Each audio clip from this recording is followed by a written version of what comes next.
আমাদের এই বর্তমান আর ভবিষ্যৎকে সুন্দর করার উপায় কি? কেউ বলবেন আজ নিরন্তর পরিশ্রম করতে থাকো, কর্ম এবং চেষ্টা করতে থাকো। তার থেকেও বেশি গুরুত্বপূর্ণ কিছু আছে, বিগত অতীতের সাথে শান্তি স্থাপনা করা। কারণ অনেক সময় আপনার এই অতীত আপনাকে সামনে অগ্রসর হতেই দেয় না। আর অতীতের এই বিতৃষ্ণা যদি আপনি ভুলতে না পারেন, তাহলে বর্তমানের এই মিষ্টি সুখ আপনি কিভাবে উপভোগ করবেন, ভবিষ্যৎকে কিভাবে সুন্দর বানাবেন? তাই এই অতীতকে ভুলে যান, এর থেকে যা শিক্ষা প্রাপ্ত করার করে নিন, আর বর্তমান এবং ভবিষ্যৎকে আরো সুন্দর করে তুলুন। আর আমার সাথে ভালোবেসে বলুন, রাধা রাধা। জীবনে অনেক সময় আমরা সমস্যার জালে এমনভাবে জড়িয়ে পড়ি যে আমরা বুঝতেই পারি না যে আমাদের কি করা উচিত, কার সাহায্য চাইবো, কার সাথে দেখা করব, বুঝতেই পারি না। অনেক সময় এমন হয় যে সমস্যা আমাদের থেকে শুরু হয় না, অন্য কারোর থেকে শুরু হয়। অনেক সময় এই সময় এমন খেলা খেলে যে আপনি সেই সমস্যায় ফেঁসে যান। কিন্তু সমস্যা যেখান থেকেই শুরু হোক না কেন, সেই সমস্যার সমাধান আপনাকে করতেই হবে।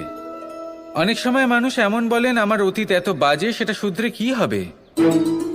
এই ভুলটাই তারা করে বসেন। দেখুন, আগে যা হয়ে গেছে, যা শুধুই অতীত, যা সত্য তা কখনো বদলানো যাবে না। কিন্তু এটাও সত্যি যে এখন থেকে সামনের যে পথ, সেটাও আপনার হাতে রয়েছে। আপনি একে ভালোও বানাতে পারেন, খারাপও বানাতে পারেন। তাই আপনার এটা শুধরে নেওয়াই উচিত।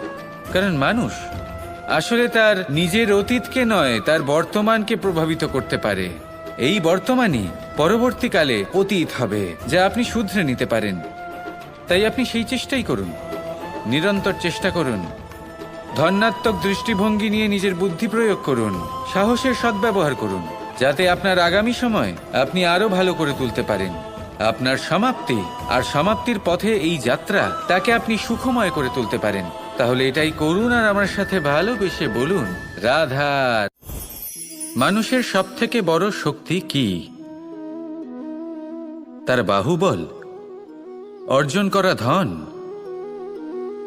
নাকি তার পেছনে দাঁড়িয়ে থাকা তার সমর্থক বা প্রশংসকদের দল, নাকি ঈশ্বরের আশীর্বাদ? সেটা কি? মানুষের সবথেকে বড় শক্তি হলো একটাই, আর তা সকলের মধ্যে আছে।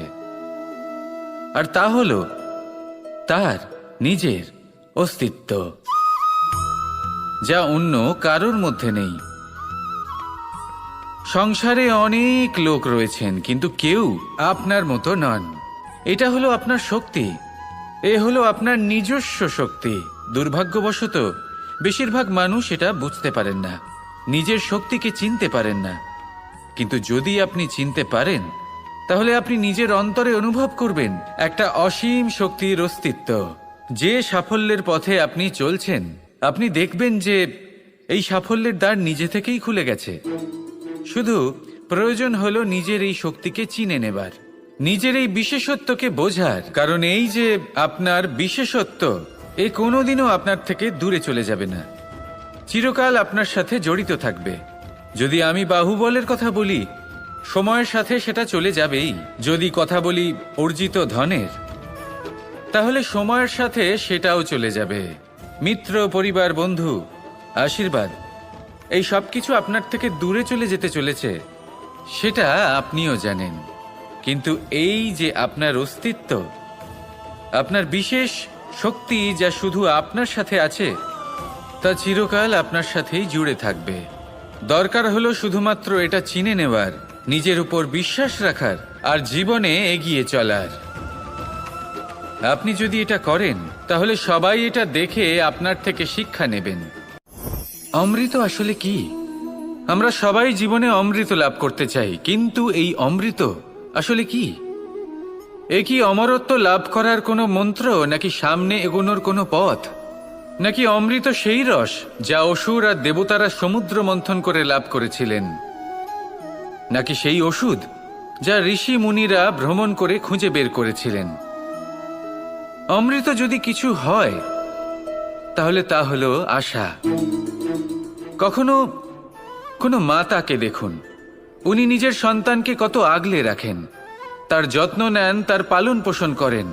এই আশা নিয়ে যে পরবর্তী জীবনে এই সন্তান খুব বড় কিছু করবে, ওনাদের খুব ভালোবাসবে। এবার আগামী দিনে কি হতে চলেছে তা আমরা জানি না, পর মুহূর্তে কি হতে চলেছে তা আমরা জানি না, আগামী মুহূর্তে আপনি জীবিত থাকবেন কিনা সেটাও আমরা জানি না। কিন্তু আমরা অনেক বছরের পরিকল্পনা বানিয়ে ফেলি, সেটা অবশ্য মন্দ নয়। দেখুন, জীবন যাপন করার এই আশা, এটাই ভবিষ্যতের আধার হতে পারে। তাই এই আশা হলো গুরুত্বপূর্ণ, তাই একে নিজের সাথেই রাখুন। কথায় আছে যে যে ব্যক্তি নিরাশ হয়ে পড়েন, যার মধ্যে কোনো আশা বাকি থাকে না, তিনি হয়তো বেঁচে আছেন কিন্তু একটা মৃত জীবন যাপন করছেন। তাই এই আশার সঙ্গ কখনো ত্যাগ করবেন না, একে চিরকাল নিজের সাথেই রাখুন। জীবন আনন্দময় হয়ে উঠবে, আর এই হৃদয় তা ভালোবেসে বলবে রাধা রাধা।